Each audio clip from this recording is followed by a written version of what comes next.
မျက်စိကျိမ့်မတက်ဆူးရှာသောအလင်းရောင်များဖြာကျလာပြီးနောက်ကြမ်းတမ်းသောဆွဲငင်အားတစ်ခုကလိုက်ပါလာသည်ကျိုးရွံသည်ရေဝဲတစ်ခုရဲ့ကျသွားတဲ့ကဲ့သို့ခေါင်းမူးနောက်သွားခဲ့သည်ကံကောင်းစွာဖြင့်ထိုဆွဲငင်နေသည့်ခံစားချက်ကအချိန်ကြာမခံလိုက်ပါကြီးမားသောအင်အားတစ်ရပ်က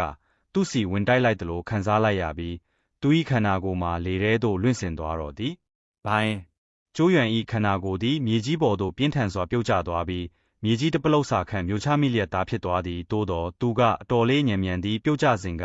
နာကျင်မှုကိုလျစ်လျူရှုကာကျိုးရွံသည်မြေကြီးပေါ်တွင်လျင်မြန်စွာလိမ့်ချလိုက်ပြီးသူမူလကျခဲ့သည့်နေရာနှင့်ဝေးရာသို့ရှောင်ထွက်လိုက်သည်တစ်ချိန်တည်းမှာပင်သူ၏လက်မောင်းတွင်ကြိုတင်ပြင်ဆင်ထားသောတတုအရေကုန်အဆောင်လက်ဖွဲ့သည်ခက်မိန်အလင်းရောင်ဖြင့်တစ်ဖြက်လက်လာပြီးအချိန်မရွေးအသက်ဝင်ရန်အသင့်ဖြစ်နေခဲ့သည်ကံကောင်းထောက်မစွာဖြင့်သူမျောလင့်ထားသည့်ခြုံကိုတိုက်ခိုက်မှုမျိုးရောက်မလာခဲ့ပဲတင်းမာနေသောကျိုးရွံ၏ခန္ဓာကိုယ်လည်းတဖြည်းဖြည်းပြေလျော့သွားသည်ထိုခါမှသာပတ်ဝန်းကျင်ကိုသူအေးအေးဆေးဆေးအကဲခတ်ကြည့်လိုက်သည်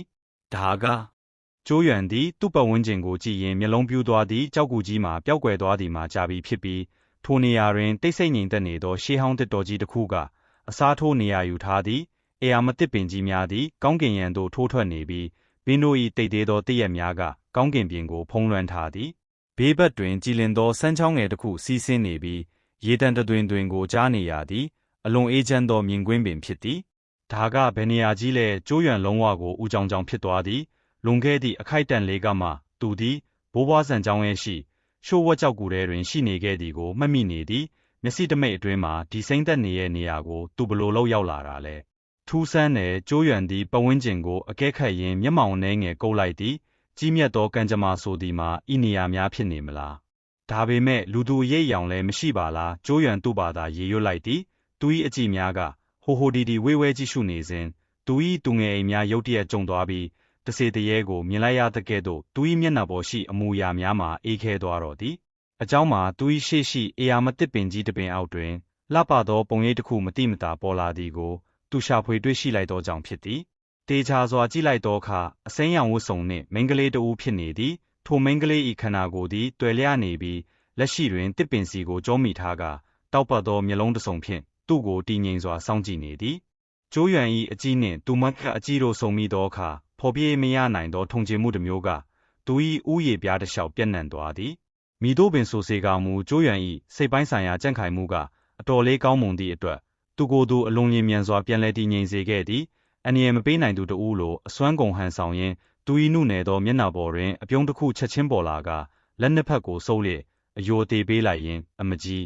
းဒီနေရာကဘယ်နေရာလဲဆိုတာသိခွင့်ရမလားကျွန်တော်ကကျိုးရွံပါဒီကိုကျူးကျော်ဝင်ရောက်လာဖို့ရည်ရွယ်ချက်မရှိပါဘူးကျွန်တော်ဘက်ကတစုံတရာပြစ်မှားမိတာရှိရင်ခွင့်လွတ်ပေးပါခင်များဟုပြောလိုက်သည်သူမျက်စိရှိမိန်းကလေးသည်သူနှင့်တတူရွယ်တူခန့်ရှိမည်ဟုထင်ရသည်သို့တော်လည်းဤသို့သောချိန်မျိုးတွင်အနှဲငယ်ရင်ကျေးပြခြင်းကမိသည့်အခါမျှမဆိုးလာပေသို့တော်လည်းအစိမ်းရောင်ဝတ်ဆန်းကျဲသောမိန်းကလေးသည်ကျိုးရွံ၏ယိုသေးကျိုးနွံသောအမူအရာကိုသတိထားမိပုံမပေါ်ပေသူမ၏တွယ်လျပြီးဖြူဝင်းသောလက်လေးဖြင့်နဖူးရှိမှဆန်နွယ်မီးမေးတချို့ကိုတက်တင်လိုက်ပြီးနောက်ကျိုးရွံစီသို့လျှောက်လာခဲ့သည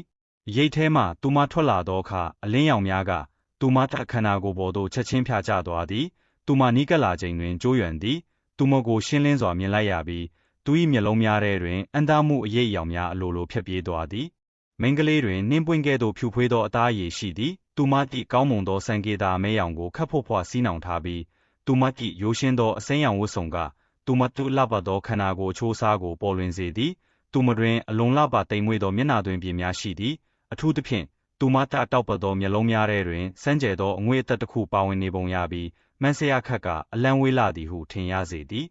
ယခုအချိန်တွင်ထိုမိန်းကလေးသည်မိုးထိမတက်မြင်မာသောရှေးဟောင်းတစ်ပင်ကြီးများကိုနောက်ခံထားကာနေရောင်ကြီးလင်းတန်းများပေါ်တွင်နင်းလျှောက်လာတဲ့ကဲ့သို့ရှိသည်လေညင်းလေးတစ်ချက်တိုက်ခတ်သွားပြီးသူမ၏ဆန်စလေးများကိုပင့်တင်လိုက်သောအခါမျက်ခုံးတစ်ခုကြားရှိအလွန်ရှေးကျသောတင်ကေတက်တစ်ခုကိုဖြတ်ခနဲမြင်တွေ့လိုက်ရပြီးဖော်ပြေးမရနိုင်သောစမ်းကြဲသည့်အငွေ့အသက်ကိုခံစားလိုက်ရသည်ဤမြင်ကွင်းသည်အလွန်လှပလုံးသဖြင့်ကျိုးရွံကိုခဏတာမျှအသက်ရှုရသွားစေခဲ့သည်အမကြီးကျိုးရွံကပြုံးပြလိုက်သည်ဤမြင်ကွင်းကအလွန်ရင်သက်ရှုမောဖွယ်ကောင်းတော်လဲသူကတော့တတိထားနေစေဖြစ်သည်မိတို့ပင်ဖြစ်စေဤစိမ့်သက်နေသောပတ်ဝန်းကျင်နှင့်သူ၏ရှေ့မှစမ်းကြဲသောမိန်းကလေးနှစ်ခုစလုံးသည်သူလုံးဝမသိသောအရာများဖြစ်နေသည်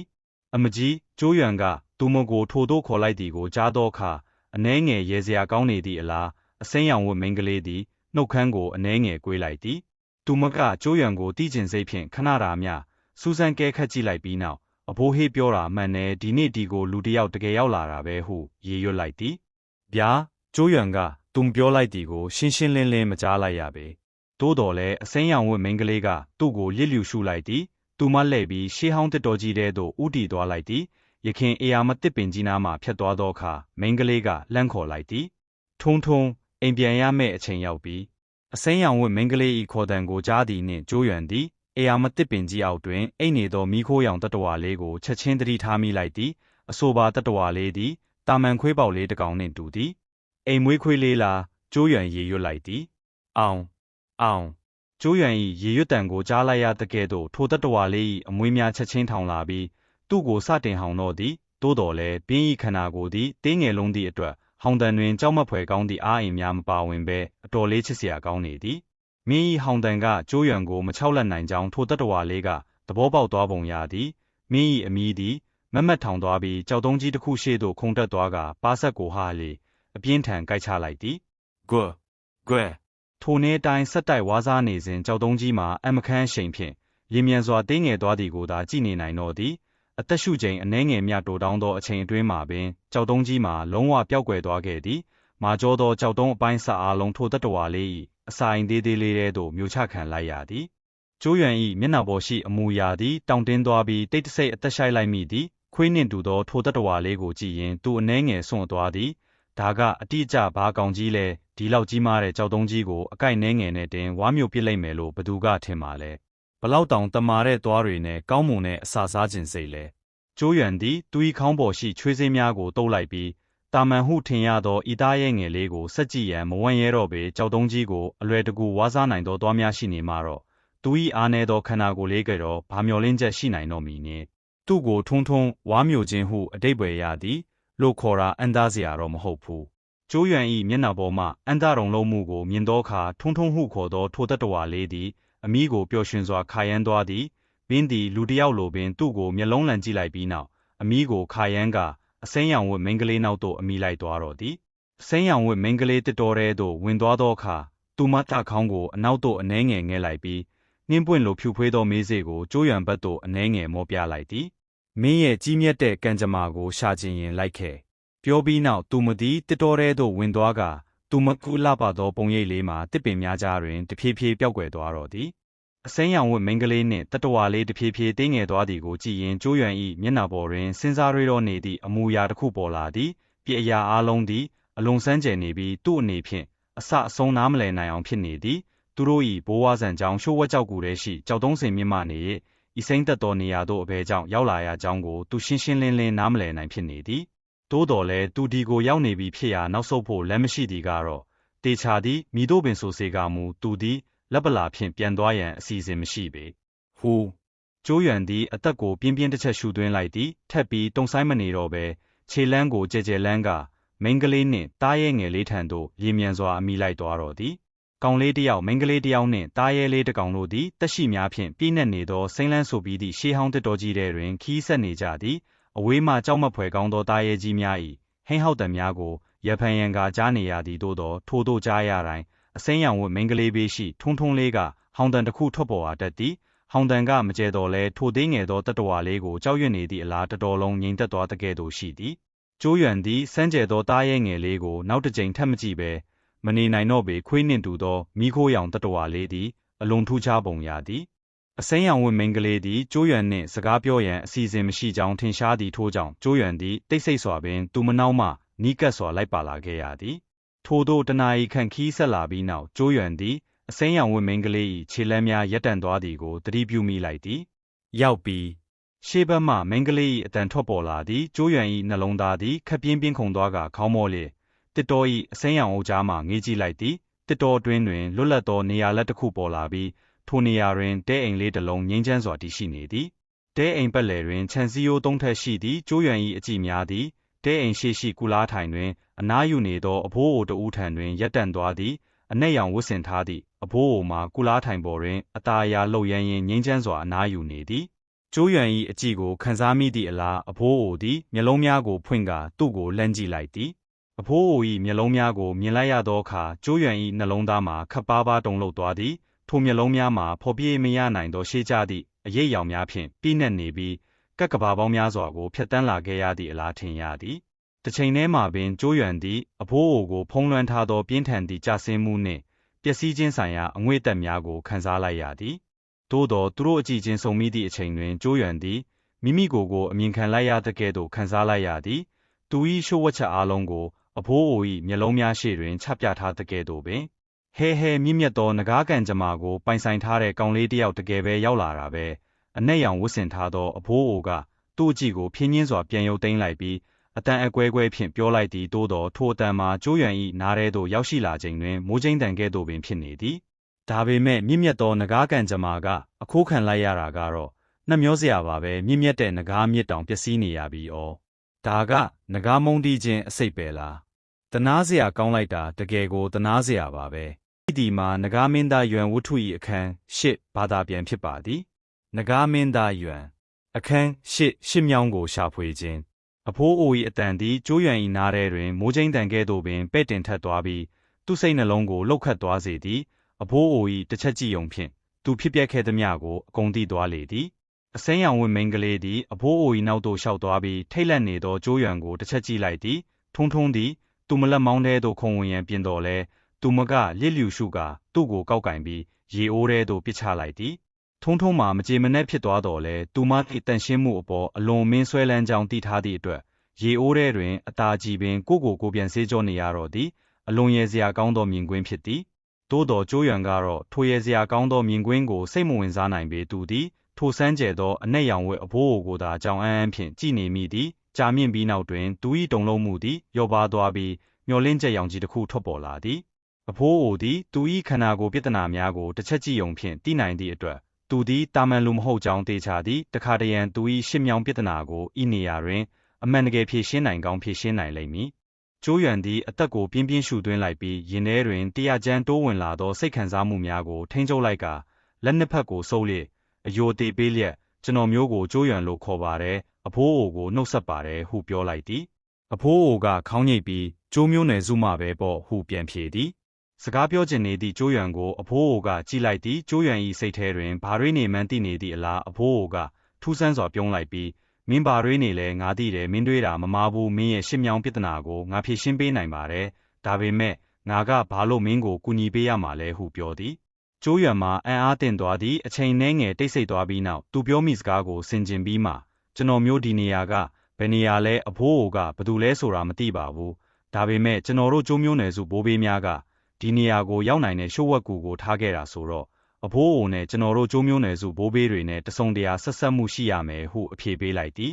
အနက်ရောင်ဝတ်အဖိုးအိုကထိုစကားကိုကြားသောအခါဘာမှမမှတ်ချက်ပေးပေကျိုးရွံသည်စိတ်ငြိမ်သွားပြီဖြစ်သည်သူသည်အဖိုးအိုကိုစိုက်ကြည့်ရင်ကျွန်တော်မျိုးရဲ့လက်ရှိအခြေအနေအရအဖိုးအိုကိုစိတ်ဝင်စားအောင်လုပ်နိုင်မဲ့ဘာမှမရှိပါဘူးဒါပေမဲ့အဖိုးအိုကကျွန်တော်မျိုးကိုစောင့်နေတာဟုတ်တယ်မလားဟုဖြင်းညင်းစွာဆက်ပြောလိုက်သည်အဖိုးအိုကသူ့ကိုကြည့်လိုက်သည့်တစ်စက္ကန့်ခန့်တွင်ကျိုးရွံ၏ထက်မြက်သောအာယုံခံမှုဖြင့်အဖိုးအို၏မျက်လုံးထဲတွင်ထူးဆန်းသောလင်းရောင်တစ်ခုလက်သွားသည်ကိုသူအတည်ပြုလိုက်နိုင်သည်ဖြည်းဖြည်းချင်းလှုပ်ရမ်းနေသောကုလားထိုင်သည်ရပ်တန့်သွားပြီးအဖိုးအို၏မျက်လုံးများမှာမေးစင်းသွားသည်သူသည်ဒေါသထွက်နေသည်လားဝမ်းမြောက်နေသည်လားမပြောနိုင်ပေသူသည်ကျိုးရွံကိုစိုက်ကြည့်ရင်ကလေးငယ်မင်းစကားတွေကရဲတင်းလှကြည်လားမင်းကိုငါစောင့်နေရလောက်အောင်မင်းမှာတန်မိုးရှိတဲ့အရာတစ်ခုရှိတယ်လို့တကယ်ပဲယုံကြည်နေတာလားဟုပြောသည်အဖိုးအို၏စကားကိုကျိုးရွံကခေါင်းခါလျက်ပြုံးပြလိုက်သည်ဒီမေးခွန်းရဲ့အဖြေကိုကျွန်တော်မျိုးမသိပါဘူးဒါပေမဲ့အဖိုးအိုကတော့တီကောင်းသိနိုင်မယ်မလားနက်ရောင်ဝတ်အဖိုးအိုသည်ကျိုးရွံကိုရှေ့ကြလာသောမျက်လုံးများဖြင့်စိုက်ကြည့်နေသည်သူသည်ကြောက်မက်ဖွယ်ကောင်းသောအရှိန်အဝါမျိုးမထုတ်လွတ်တော်လဲဖိအားပေးသည့်ခံစားချက်တစ်ခုပေါ်ပေါက်လာပြီးရှေးဟောင်းတစ်တော်ကြီးတစ်ခုလုံးတေဆုံးသွားတဲ့ကဲ့သို့တိတ်ဆိတ်သွားသည်တဲအိမ်ပြင်ဘက်တွင်ထိုရဲရင်သောလူငယ်လေးသည်မိသည့်ကြောက်ရွံ့မှုများမရှိဘဲအဖိုးအိုကိုတဲ့ကြည့်ပြီးအနှဲငယ်ပြုံးနေသည်သူသည်သူ၏ကျိုးမျိုးနယ်စုထဲမှရှိုးဝက်စကားမှာအလကားတတ်မဟုတ်ကြောင်းယုံကြည်သည်သူဒီကိုရောက်လာရသည့်အကြောင်းရင်းတစ်ခုရှိရမည်ထို့ပြင်သူသည်သူ၏ဘီဇညံကိုလည်းယုံကြည်သည်မိုးကျိန်းတန်ကဲ့သို့ဖိအားပေးမှုသည်ကြာမြင့်စွာတည်ရှိနေပြီးနောက်အဖိုးအို၏အမူအရာမဲ့သောမျက်နှာပေါ်တွင်အားမလိုအားမရအပြုံးတစ်ခုပေါ်လာသည်သူသည်ကုလားထိုင်ပေါ်တွင်လဲလျောင်းရင်းငါတကယ်ပဲအိုသွားပြီထင်တယ်ကလေးတစ်ယောက်ကိုတောင်မချောက်လက်နိုင်တော့ဘူးဟုတပြင်းချသည်အနက်ရောင်ဝတ်အဖိုးအို၏နောက်တွင်အစိမ်းရောင်ဝတ်မိန်းကလေး၏တောက်ပသောမျက်လုံးများကကျိုးရွံကိုဝေးဝဲကြည့်လိုက်ပြီးသူတရုပ်ဆောင်နေတာပါတကယ်တော့ သူအရမ်းကြောက်နေတာဟုအေးဆက်ဆက်လေးတန်းဖြင့်ပြောသည်ကျိုးရွံ၏မျက်နှာမှာတောင်တင်းသွားသည်မကြာမီတွင်သူသည်အနေရခတ်သောအပြုံးတစ်ခုကိုပြလိုက်သည်သူ၏ကြောပြင်မှမူချွေးစေးများဖြင့်ဆိုဆွနေပြီဖြစ်သည်မိတို့ပင်စိတ်တည်ငြိမ်သည်ဆိုစေသူ၏တစ်ခုတည်းသောမျှော်လင့်ချက်ရှိတွင်သူမိတို့မျှအပြည့်အဝတည်ငြိမ်နိုင်မည်မဟုတ်ပေအဖိုးအိုကျိုးရွံသည်အဖိုးအိုကိုစိုးရိမ်တကြီးကြည့်လိုက်သည်ဟူအဖိုးအိုသည်အရှိန်ဝါကိုရုပ်သိမ်းလိုက်ပြီးကျိုးရွံကိုကြည့်ကာမင်းရဲ့ရှစ်မြောင်းပြဿနာကိုငါဖြေရှင်းပေးနိုင်ပါတယ်ဒါပေမဲ့အခြေအနေတစ်ခုတော့ရှိတယ်ဟုပြောသည်အခြေအနေလားကျိုးရွံမှာအံ့အားသင့်သွားတော်လဲအလေးနက်ခေါင်းငိတ်လိုက်သည်ကျေးဇူးပြုပြီးပြောပြပါ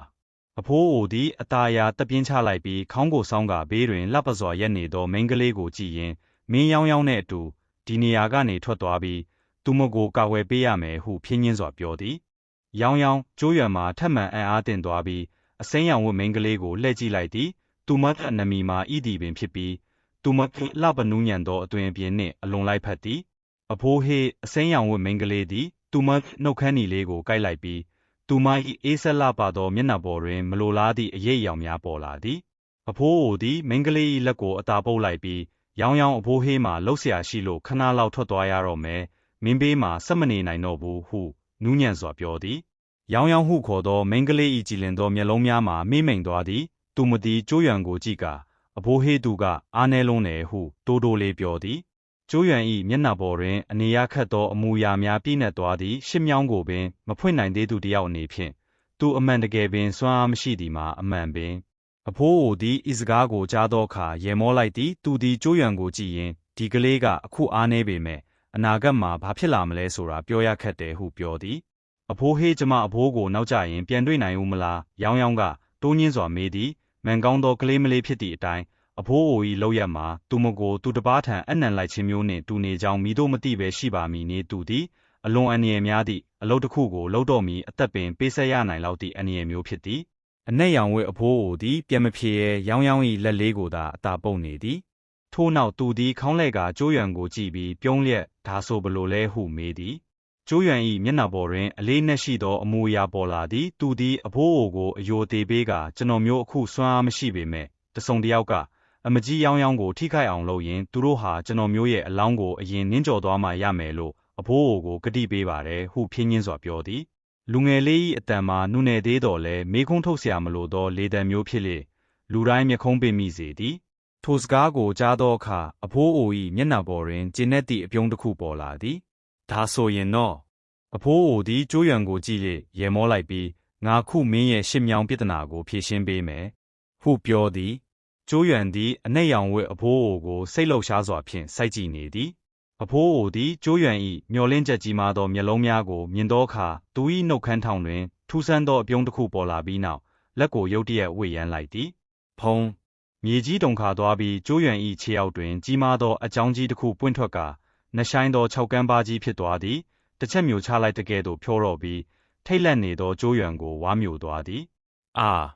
ကျိုးရွံ၏ခန္ဓာကိုယ်မှာထိတ်လန့်စွာကျသွားပြီးသူ၏ပါးစပ်မှအော်တန်တစ်ခုထွက်ပေါ်လာသည်ထိုအချိန်တွင်အမောင်ထုထဲမှကဆေးဆေးနှင့်အနက်ရောင်အရည်တစ်ခုပေါ်လာပြီးသူ၏လက်နှင့်ခြေထောက်များကိုပိတ်ရလိုက်သည်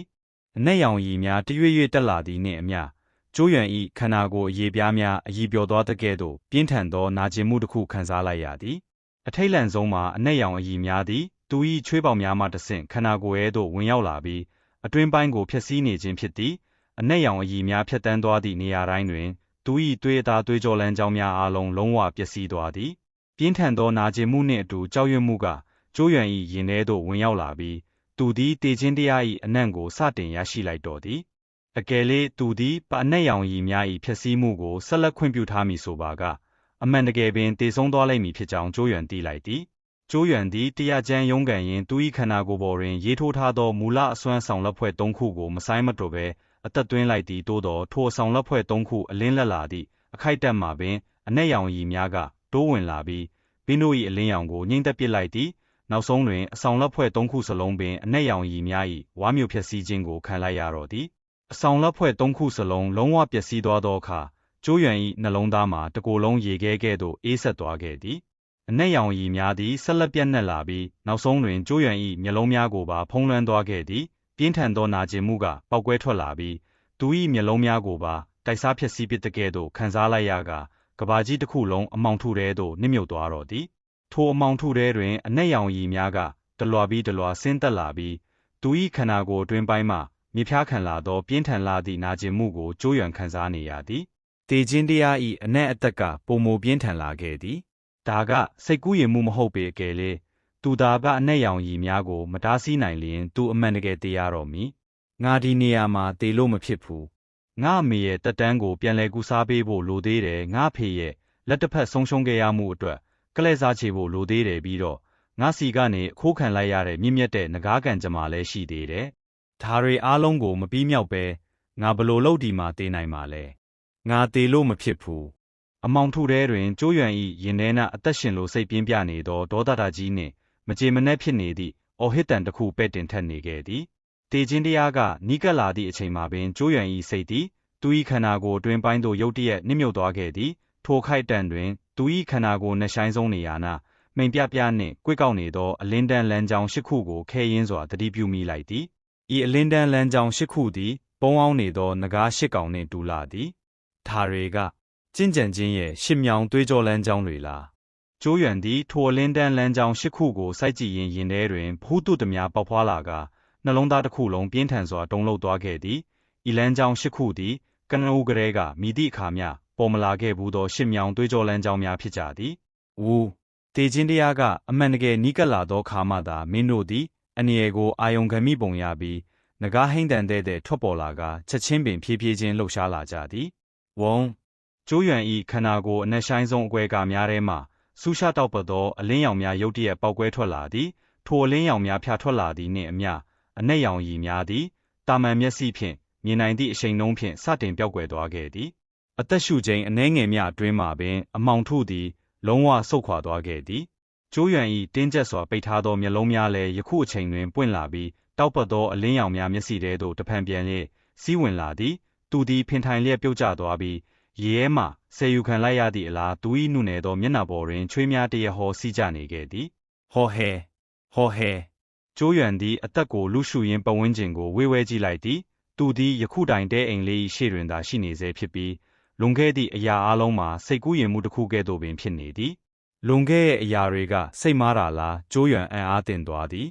မင်းကောဘာထင်လဲရှေ့ဘက်မှအဖိုးအို၏အတန်ထွက်ပေါ်လာသည်အနက်ရောင်ဝတ်အဖိုးအိုသည်ကျိုးရွံကိုကြည့်ရင်အနှဲငယ်ပြုံးနေသည်ကျိုးရွံ၏မျက်နှာမူအရာမှာအမျိုးမျိုးပြောင်းလဲနေခဲ့သည်လွန်ခဲ့သည့်အခိုက်အတန့်လေးကတေခြင်းတရားကမိမြအထိအစစ်အမှန်ဖြစ်ခဲ့သည်ကိုသူရှင်းလင်းစွာခံစားခဲ့ရသည်သူသည်မိမိလက်ကိုဖြည်းဖြည်းချင်းမြောက်လိုက်ရာသူ၏သူငယ်အိမ်များရုတ်တရက်ကျုံသွားခဲ့သည်သူ၏လက်ချောင်းထိပ်များမှာအနက်ရောင်အရာတစ်ခုတိတ်တဆိတ်ပျောက်ကွယ်သွားသည်ကိုသူမြင်လိုက်ရသောကြောင့်ဖြစ်သည်မင်းသည်လွန်ခဲ့သည့်အနက်ရောင်ရည်များနှင့်တထေရာထဲတူညီနေသည်